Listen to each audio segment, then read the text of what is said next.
So, if your neck is always tight, if you feel like you're constantly stretching it, it's hard to rotate, you're rolling it around, your shoulder blades feel tight, you get massage, and the relief never seems to last, I'd like to invite you to consider something. What if your neck actually isn't causing the problem? What if it's responding to a problem that's starting somewhere else? Because sometimes the place that hurts isn't where the problem begins. Today we're going to actually explore the root cause of why chronic neck pain is often part of a much bigger conversation with your whole body. That conversation involves your posture, your upper chest in this area, collarbones, the upper back, your shoulders, even the way your nervous system and your breath can organize your body. And then I want to share a few simple but really powerful movement ideas that can help restore some of the motion maybe your neck's been asking you for all along. My hope is that by the end of the video, you'll stop fighting your neck or feeling like it's this alien part of you and start to understand that it's actually working really hard, trying to do it to your benefit, and you can help it back. I'm Dr. Melanie Carlone. I'm a physical therapist, breath worker, somatic practitioner, and someone who really believes the body is always communicating with us.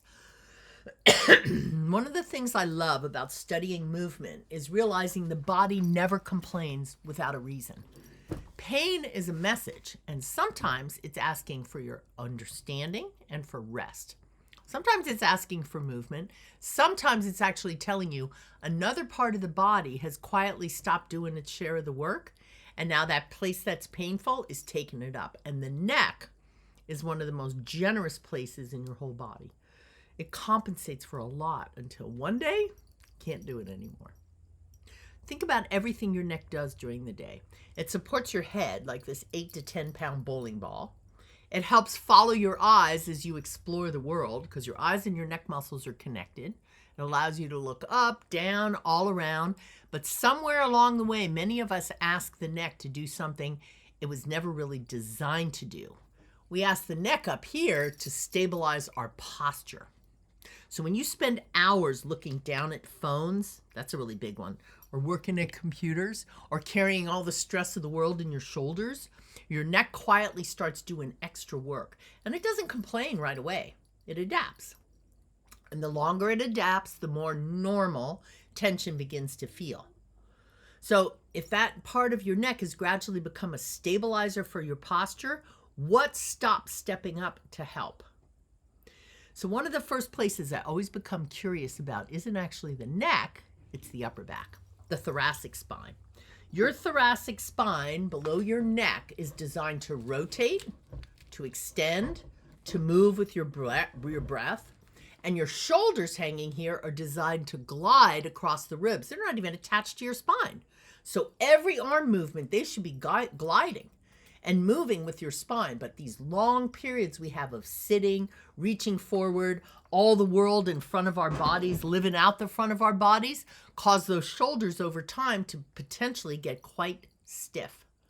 And especially as the shoulders and the upper back get less mobile, your shoulder blades start having less expression. They're not moving through the full range.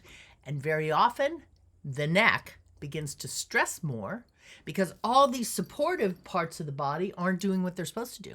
The thoracic spine rotates less, the shoulders aren't moving, and so the neck has to strain because the shoulders and the thoracic spine aren't helping.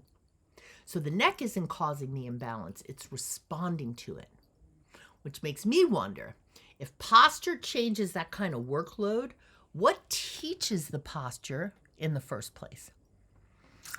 Because we often think of posture as something you consciously choose, right? Sit up straight, hold your shoulders back, don't slouch, all the things that we hear from our parents, from our environment, but posture is really much more than that. It's the nervous system's favorite way to organize safety.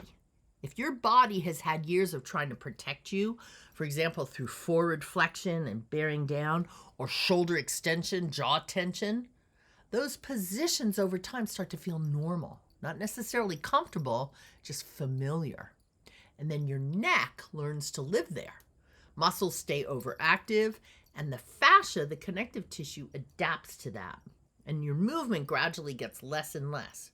So instead of forcing your neck to stretch farther, what if we simply give it permission to move more naturally with everything else again? So before we try a few movement ideas, I want for you just to notice, tune in. And maybe you're sitting at a computer or standing, looking at a phone. Where is your head naturally? Where does it live? If someone took a picture over here of you, is your head balanced over your shoulders, or has it quietly started to drift forward? Leave a comment below. Sometimes simply becoming aware of these habits of seeing yourself is the beginning of change. So that photo from the side idea is a really good one. But don't know that you're going to take it. Let someone do it without you knowing. So these are movement ideas, right? So I'm going to go into some movement possibilities for you, but feel free to adapt them. None of it should be painful. You have to really adapt to what feels most appropriate for your own body. So just be gentle with this, because this is a big one.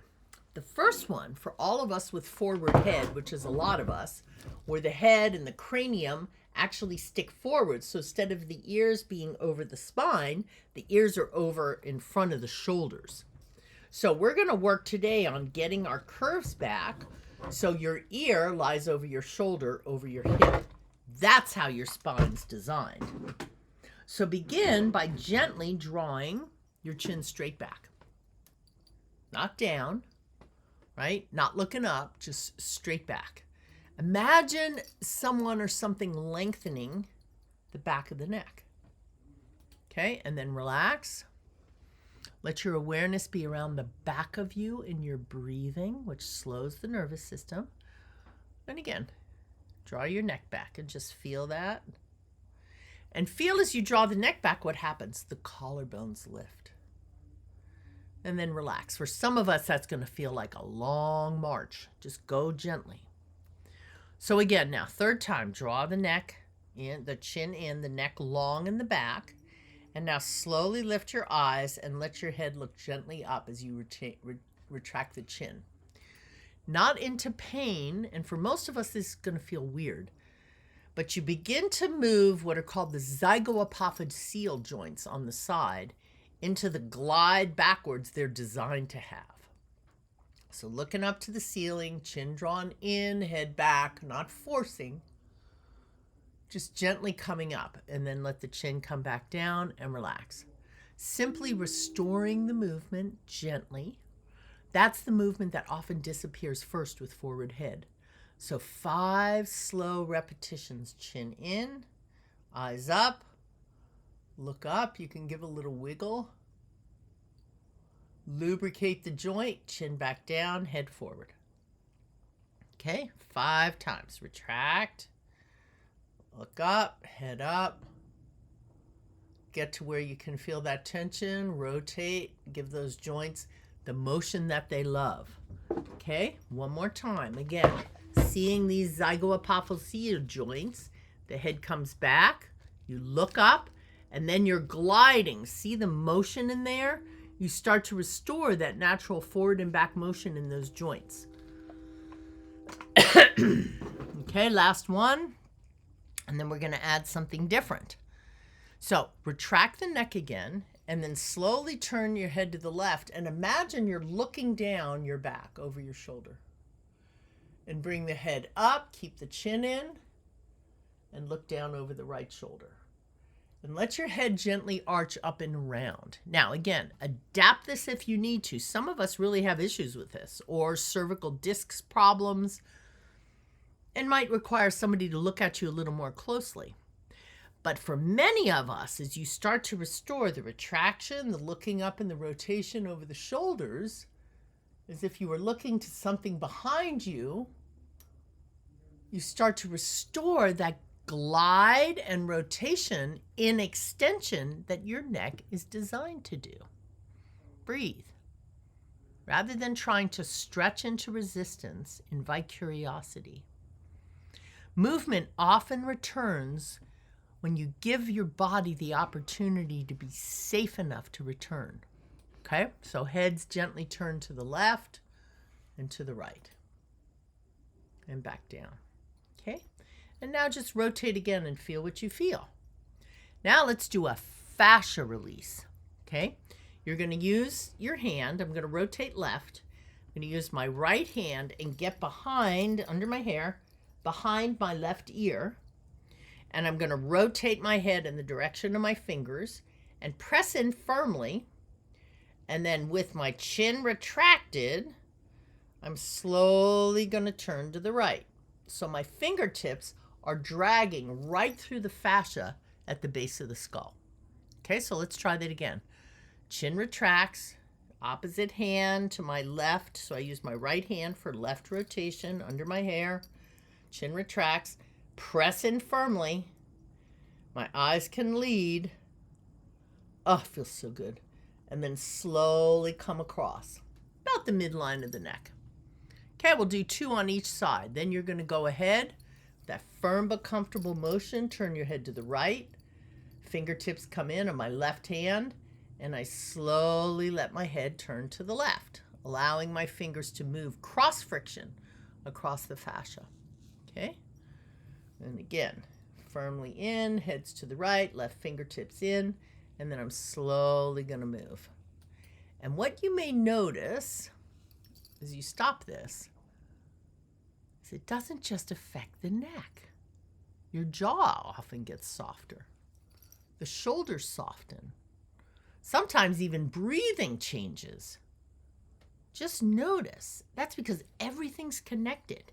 And now we've increased motion in through the upper spine, the collarbones, and the neck. So one of the biggest shifts I'd love for you to take away today is this. The goal isn't simply to try to get your neck to stretch farther. It's remembering you're not like a lollipop on a stick. You want your neck to do less unnecessary work. And when your upper back and your shoulder blades participate, your spine starts moving again, when your head becomes more balanced over your body, your neck discovers it doesn't have to hold on so tightly anymore. That is a very different approach than fighting tension. It works with the body's natural intelligence instead of fighting against it. And that's an amazing thing. So if you've been living with chronic neck pain, I hope this conversation offers something more than just another stretch, another Band-Aid to apply.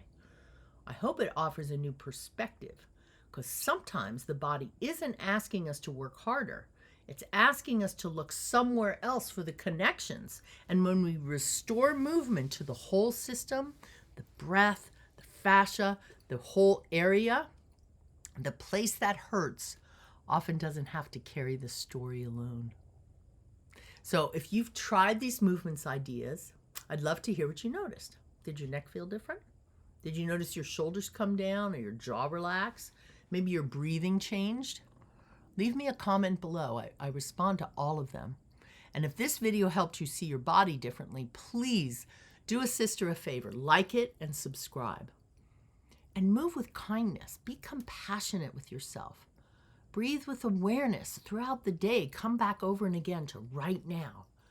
Because sometimes healing begins the moment you stop asking one small part of your body to solve a whole body problem, and you bring a global approach to just appreciation and gratitude for the wholeness you are. And that's how the body gets well. I hope you enjoyed this. I look forward to seeing you guys later. Thanks.